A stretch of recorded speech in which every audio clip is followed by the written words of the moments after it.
Greetings sailors, and welcome to a Patreon replay, and indeed the last replay of 2020, because I am recording this on the 31st of December of the year that just wouldn't end and is now actually finally ending. And of course, once we get to midnight, everything's just magically going to be better in 2021, right? Anyway, this is a game I've picked out partly because it's a very good game. It was sent to me by Isham Gamer here, who we've definitely featured many a time before, and it's also appropriate because it's a Patreon replay, and you know, this is the time of year when I certainly do want to be thanking all my various patrons and people that subscribe on Twitch, and hell, even people that just whitelist adverts on my YouTube channel. Because all of it combined is the reason why I get to keep going and get to keep doing this and making the content that hopefully you are enjoying. So, you know, if you happen to be one of any of those people I've described, then give yourself a pat on the back and have a cookie. Although I will say you might actually have to go out and buy the cookies yourself first. I do not offer any cookies in with that admonition to eat cookies, so you'll just have to supply your own. So with all that said, let's actually talk about the game a bit, and as you can see, it's a Hindi and it's about to take a torpedo, which is a bit painful at this early stage in a game, although he does have some heals left, but still, that's a big chunk of health just gone. And by the damage done, that was probably a Japanese torpedo as well. So, yeah, that was... well, actually, no, was it a Japanese torp? It was about 16k? I can't remember how much torp damage reduction the Hindenburg gets offhand, but if it was a Japanese 21k damage torp, surely it would have been more than that. I don't know. Anyway, I doubt it was a Halland torp, though. It was far too little damage for just a single European torpedo, that's for sure. But anyway, whatever it was nasty, and he's basically starting off this game by taking a really thorough battering. And I was watching this to start with and thinking, see, you know, how is this going to be the game promised? This is quite ouchy. He's not in a good way. There's a lot of enemy ships up there. He's clearly being spotted by whatever destroyer torpedoed him. Maybe it was the gearing. Could have been the enemy gearing. Certainly wasn't the enemy Yang, because obviously, you know, deep water torp. But yeah, if they focused him maybe a little harder, I don't know. If the Yang hadn't put down a smoke which has concealed him a little bit, maybe he'd have not survived this. But as it is, well, he is still alive, albeit on not a lot of hit points for a tier 10 cruiser. This is, as an aside, one of the reasons why I don't necessarily play lots and lots of tier 10 myself, is that it's very easy to lose all of your hit points really very quickly in basically any class of ship. I suppose that's kind of true for any tier, especially cruisers, but the concentration of fire is just that much more painful at tier 10. Now, that is definitely a Shima on that flank, as it turns out. So, yeah, it must have been a Shima torpedo that hit him. And the Yang's actually spotted them and is taking a bit of a thumping in return. So, Isham is going to try and help out with that, because Yang is not particularly a good DD for countering other DDs. The guns are okay, but it's US ballistics, and you don't exactly have the best rate of fire with those, and it's not particularly stealthy. It's kind of a chunky ship overall, just like the gearing. So yeah, it's not really the best ship for that, but it's also the only ship they've got for that at the moment. You know what I've been noticing while all this has been going on? Although there was, I think, a little bit of an attempt to do something with the sea cap, that has been very thoroughly rebuffed by the enemy team on that side, and they've also had the middle, the B cap, taken by one of the enemy destroyers. So that's not good. They're now bleeding quite a lot of points. And although only 2 ships have been lost on their team, that's not a good situation. That's not a sustainable situation to be in. So either they're going to have to seriously get their act together and take at least 1 cap, if not 2 caps, quite soon, or else they're going to have to really start killing things in earnest in order to counter that bleed of points. But, well, capping really doesn't seem to be a thing that's happening right now. That's quite possibly the gearing now going for the A cap. So yeah, and they've also just lost Kleber. They are about to lose that curve first, although maybe they can trade a little by taking out this Slava, which is certainly a dangerous enemy. But yeah, this is not looking good right now. It really isn't. They don't have to lose too many more ships before they would just lose on points entirely.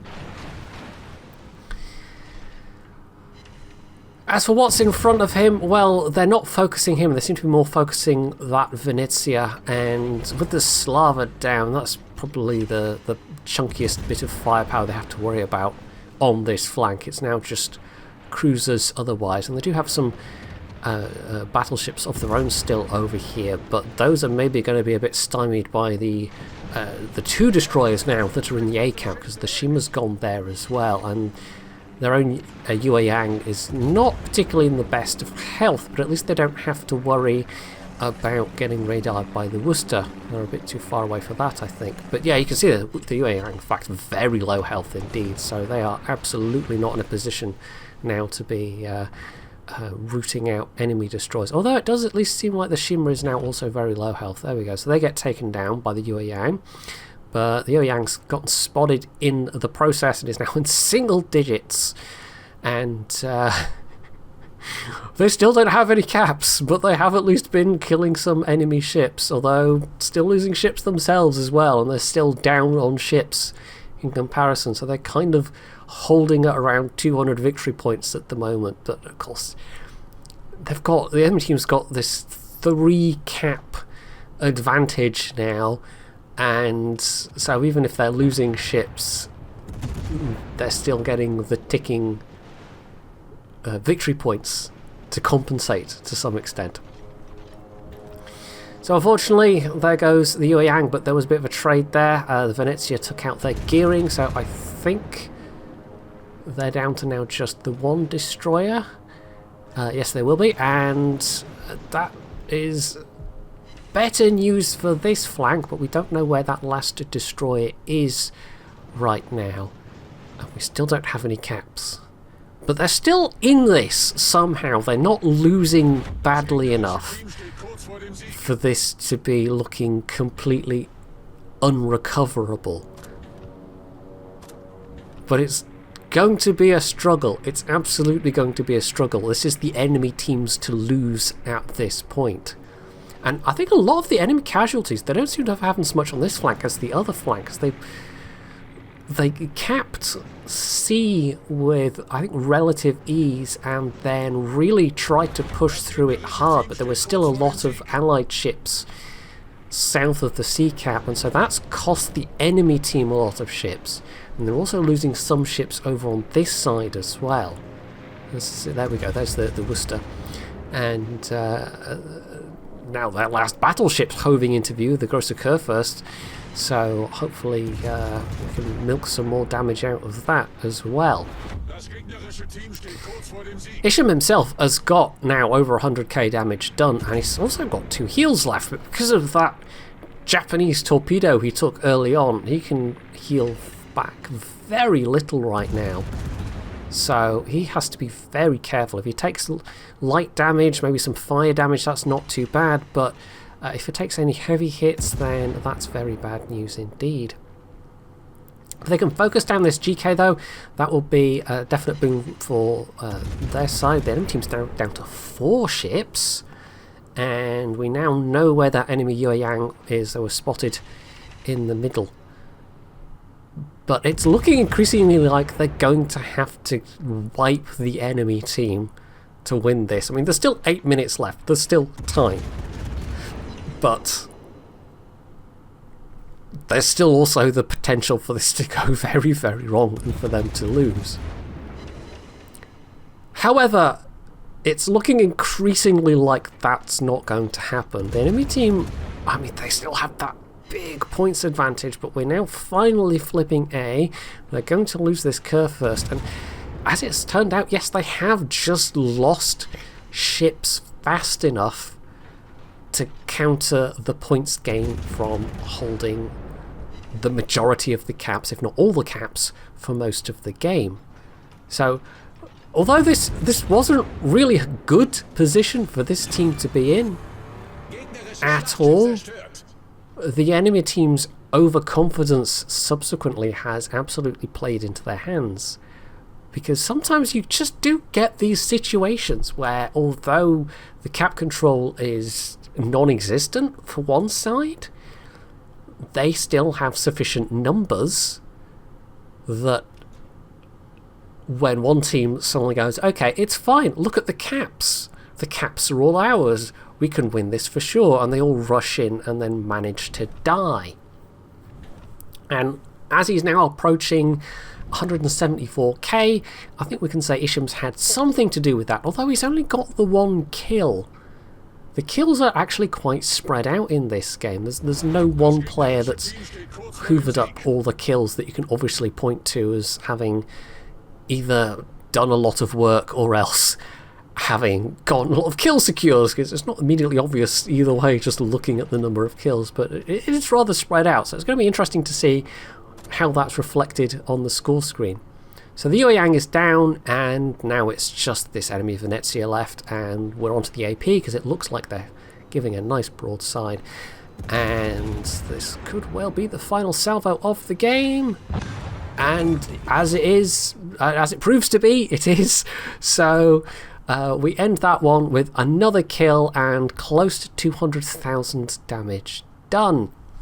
Now we did get a high caliber there, and I was fully expecting to see Isham at the top of the team list, but as it turns out, the Venezia, who had 3 kills, evidently did even more damage. We had the GK and the Yueyang both on 1600 XP. The Yueyang had 3 kills, that Thunder of 1500, Minotaur 1500. So there were a lot of people doing a bit, even though most of those people then died. But you could see that between Isham and that Venezia, they really ended up, I think, being the ones to just push that over the top into being a win. I think if neither of them had been fighting quite so hard, done quite so much damage, or if they'd gotten even more unlucky, I mean, because Isham took a lot of damage. The Venezia actually was relatively healthy through that, but you know, if Isham had caught maybe 2 torpedoes, or if he'd been focused harder, or if the Yueyang hadn't smoked and given him a chance to disengage, if he'd been focused down,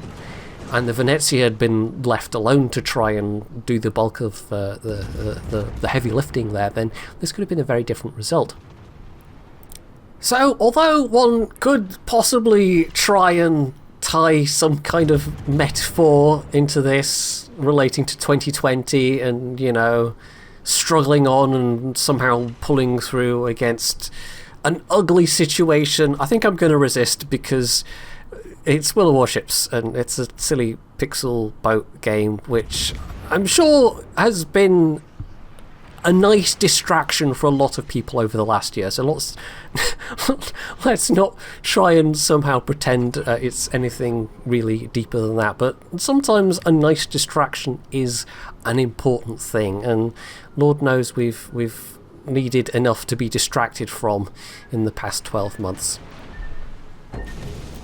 So, wherever you are, I hope you have a good, happy and safe New Year. A happy Hogmanay if you happen to be where I am in the Scotlands. And here's to a much better 2021.